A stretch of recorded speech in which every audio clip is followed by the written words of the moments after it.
papel de informação. Infelizmente, na medida que não tem controle, aí não tem responsabilidade, não tem transparência, a rede social passa a cumprir um papel não apenas de informação, mas também de desinformação. Então é por isso que nesse último período, cada vez mais, está se despertando para a necessidade de ter um controle, garantir a liberdade de expressão, não tem nada de censura, pelo contrário, é defender a liberdade de expressão, mas como é aqui na rua, como é fora, como é na sociedade, como é no dia a dia. Todos têm liberdade de expressão, mas com responsabilidade e com transparência.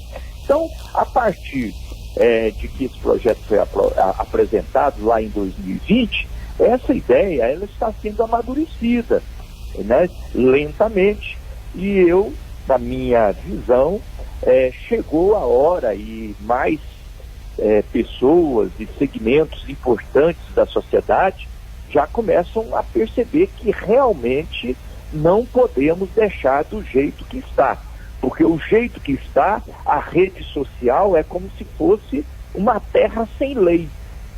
Aqui fora tem lei que as pessoas têm que respeitar, mas na rede social faz o que quer, a hora que quer, do jeito que quer. E quem que sofre a consequência?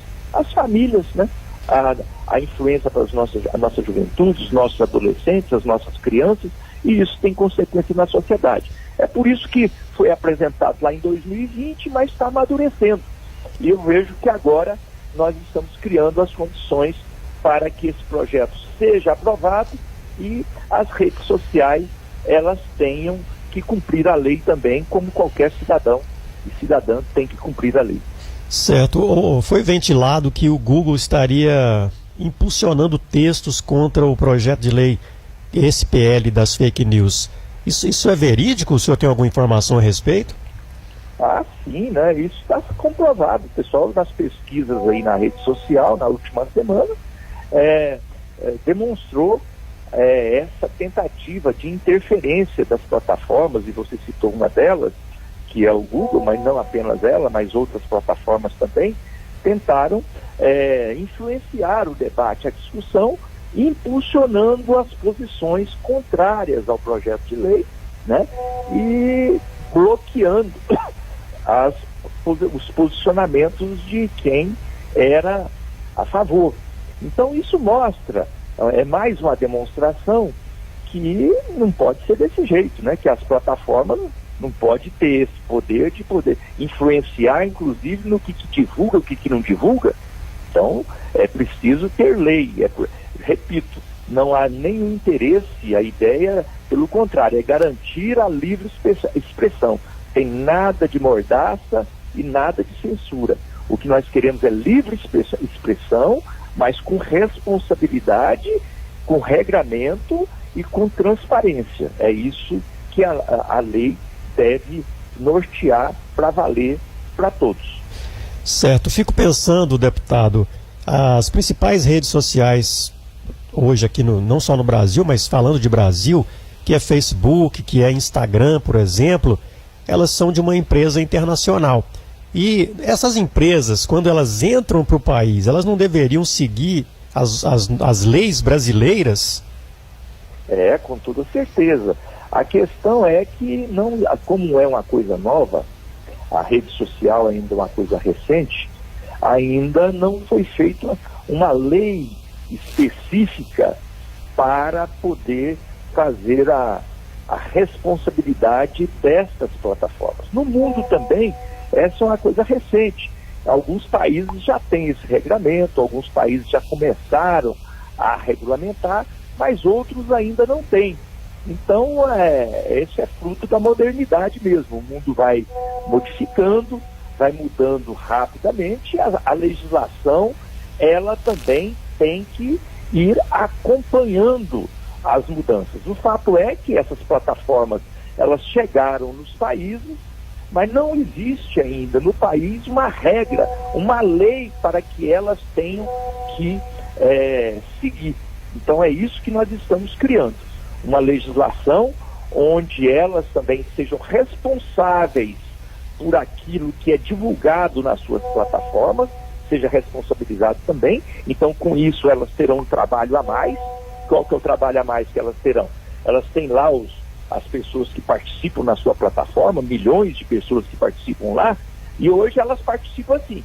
A pessoa entra, faz o que quer, a hora que quer, do jeito que quer, e ninguém dá satisfação para ninguém, nem a plataforma dá satisfação e nem as pessoas que estão lá, porque às vezes elas estão até com perfil falso. Agora não. Agora, responsabilizando a plataforma, caso a lei seja aprovada, responsabilizando a plataforma, terá responsabilidades também sobre o que ela divulga. Então ela vai ter que ter uma preocupação de ter um controle sobre os milhões e milhões de pessoas que estão dentro da sua plataforma. Aí ela vai ter preocupação de ver quem é falso, quem que não é, a preocupação de excluir aquelas pessoas que estão infringindo a lei. Então aí, na medida que você responsabiliza a plataforma, a própria plataforma vai ter a responsabilidade também de fazer o filtro daqueles que participam dentro dela. Certo, deputado, uma coisa que muita gente que é usuário dessas plataformas não sabe é que essas plataformas ganham rios de dinheiro com esses perfis que as pessoas vão colocando. Então, por isso que eles não querem ser regulados, né? Mas é preciso que crie essas leis aqui para que eles sejam regulados e tenham responsabilidade, principalmente com esses perfis falsos que ficam incentivando violência e outras coisas no país, né? Com toda certeza, você tem toda a razão. Por trás de toda essa, porque às vezes a pessoa que está ouvindo já fala, mas não estou entendendo qual que é o interesse que esse pessoal teria de ficar deixando esse povo divulgando violência, intolerância, preconceito, ódio, tanta coisa ruim na rede social. É o lucro, né? É o dinheiro, é o jogo do capitalismo. Então, na realidade, isso é um grande negócio, que eles ganham rios de dinheiro com essa movimentação. Então, para eles interessa ficar terra sem lei, porque como ficando terra sem lei, tem muito mais gente para movimentar e para poder fazer essa plataforma render dinheiro. Na medida que haja controle, é claro que aí, não tendo a indústria do crime na rede social, eles vão perder também uma parcela desse lucro que eles conseguem ganhar com a indústria do crime na rede social. Então, essa nós vamos ter que... É isso que nós estamos querendo questionar. E é por isso que eles resistem e gostariam que ficasse do jeito que está, como se fosse terra sem lei. Mas, como eu disse a você, isso vai amadurecendo e a própria sociedade vai percebendo e vai cobrando que não pode ficar desse jeito. É preciso ter um regramento, é preciso ter lei, como tem lei aqui fora para as pessoas, na rede social também tem que ter uma regulamentação. Para a gente fechar esse assunto, essa semana vai voltar os debates, os debates continuam, e quando é que vai ter uma votação, por exemplo? A nossa expectativa é de fazer a votação deste projeto o mais rápido possível, até porque, como eu disse, o debate ele está atual, está amadurecido, precisa fazer algum ajuste, sim, mas aí faz o ajuste e coloca para votar. Nós gostaríamos de ter colocado para votar na semana passada.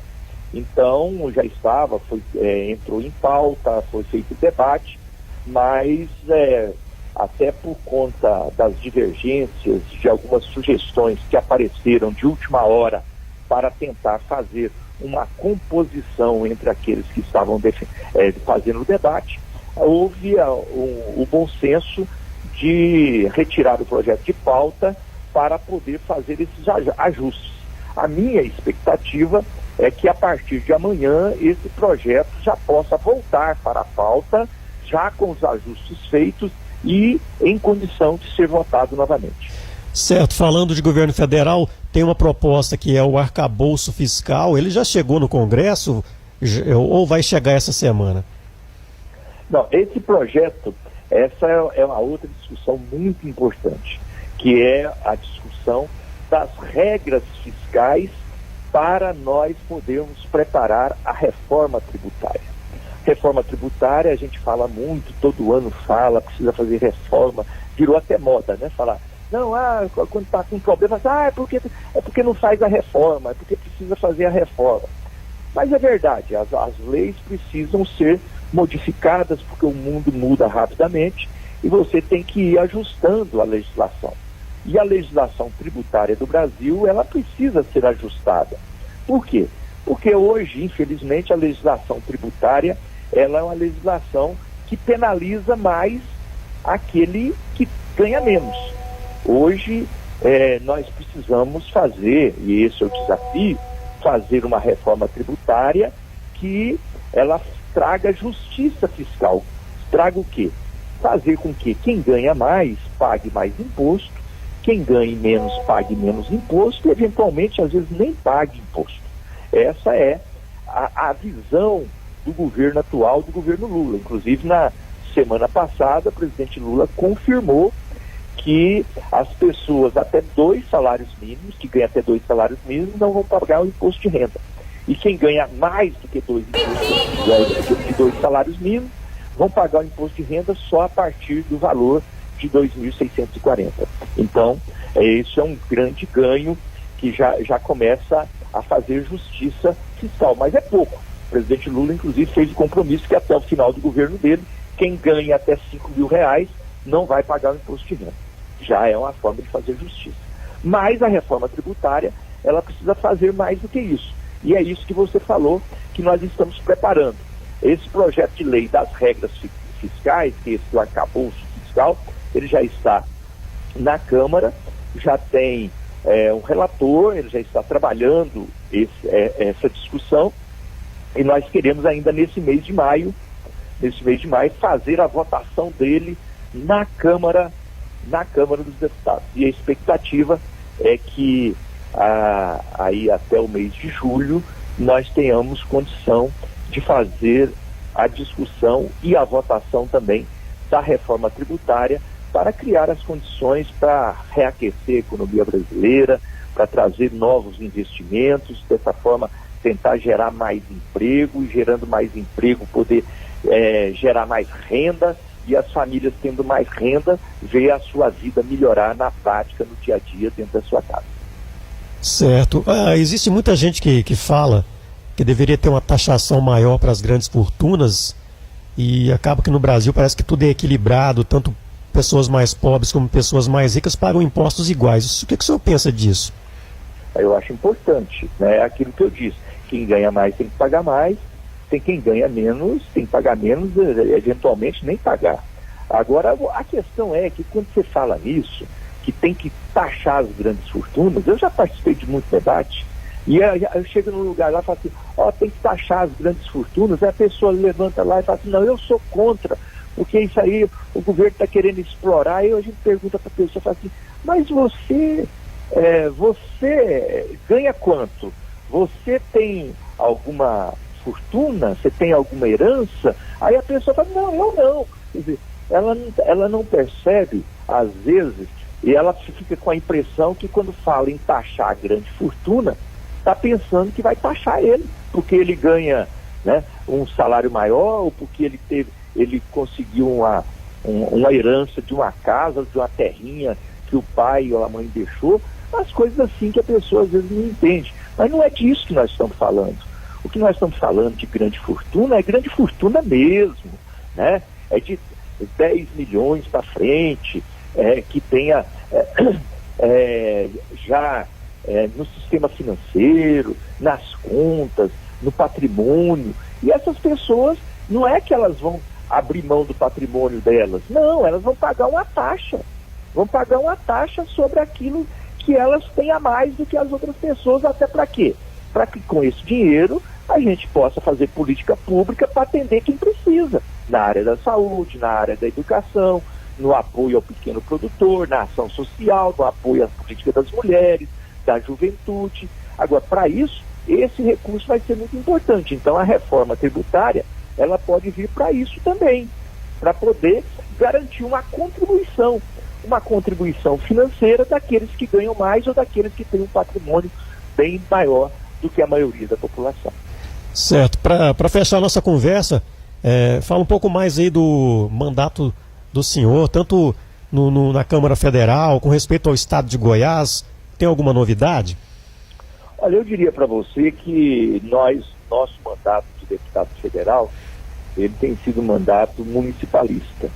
Um mandato que presente nos municípios, nos 246 municípios do estado de Goiás, tentando ajudar os municípios a superar as dificuldades.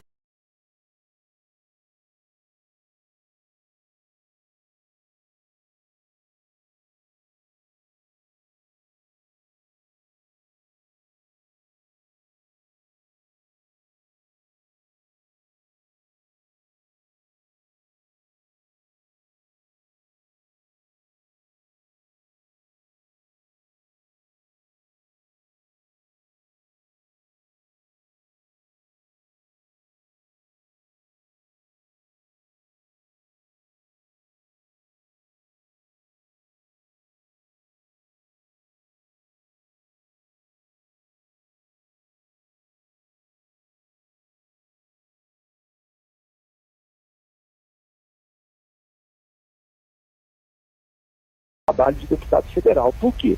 Porque além do nosso esforço, além da nossa dedicação de estar sempre preocupado em ajudar os municípios, nós agora vamos contar com o governo, já estamos contando com o governo federal, que também é municipalista, que também tem a preocupação de atender os municípios. Então, nesse sentido, o meu trabalho como deputado federal, ele vai ter esse apoio. Então, nós que já estávamos fazendo muito pelos municípios, que os nossos recursos já chegavam no município, como chega aí na cidade de Goiás, aí no apoio à nossa administração municipal, com o prefeito Aderso, com nossos secretários e secretárias, os nossos vereadores na Câmara Municipal, né, o Agnel, a Helenísia, mas assim, ajudando a cidade, somando com todas as forças políticas, com todos os partidos políticos, ajudando a Universidade Federal de Goiás, ajudando a UEG, ajudando o Instituto Federal. Tudo isso é trabalho que a gente realiza. Agora, com o governo federal, a animação nossa é maior ainda. E vamos, com toda certeza, levar mais recursos, levar mais investimentos, levar mais projetos e programas para melhorar a qualidade de vida da nossa população. Deputado federal Rubens Ottoni, muito obrigado por participar conosco aqui na Vila Boa FM. Grande abraço a você, parabéns pelo excelente trabalho de jornalismo, muito grato aí pela oportunidade. Muito obrigado.